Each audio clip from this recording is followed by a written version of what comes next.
విశ్వాసముతో కూడుకున్న విషయం. ఎన్ని కోట్ల జన్మల పాపములో అక్కడ దగ్ధమవుతాయని. భగవాన్ రమణుల్ని ఎవరైనా చూడ్డానికి వెడితే అరుణాచలంలో ఆయన మొదట ఒక ప్రశ్న వేసేవారు, గిరి ప్రదక్షిణం చేశారా అని అడిగేవారు. వాళ్ళు మళ్ళీ ఓ గంట పోయాక కనపడేవారు, భగవాన్ మీరు చెప్పినట్టుగా గిరి ప్రదక్షిణానికి వెళ్ళొచ్చాం అనేవారు. ఎలా వెళ్ళారు అంటే ఆటోలో వెళ్ళామండి అనేవారు. ఏదో వయస్సు అయిపోతే వాళ్ళని నేను తప్పు పట్టట్లేదు. అయితే ప్రదక్షిణ పుణ్యం ఆటోదా మీదా అని అడుగుతుండేవారు ఆయన.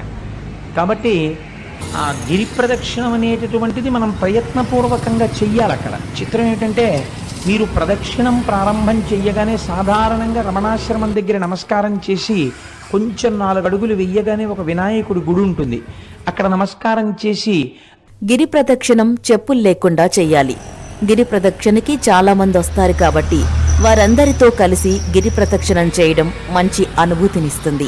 గిరి ప్రదక్షిణ చేసేటప్పుడు మనకి దారిలో అష్టదిక్పాలకులు ప్రతిష్ఠించిన శివలింగాలని దర్శించుకోవచ్చు. ఈ 8 లింగాల దేవాలయాలు రాత్రి వేళల్లో కూడా భక్తులకి అనుకూలంగా తెరిచి ఉంటాయి.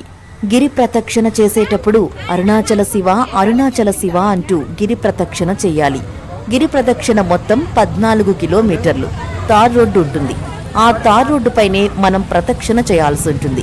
మరియు తినుబండారాలు తీసుకువెళ్ళండి. ఒకవేళ మీరు అవన్నీ మోయడం ఎందుకని తీసుకెళ్లలేకపోయినా దారి మధ్యలో మీకు అన్ని రకాల షాపులు ఉంటాయి, కానీ రేట్లు ఎక్కువ మరియు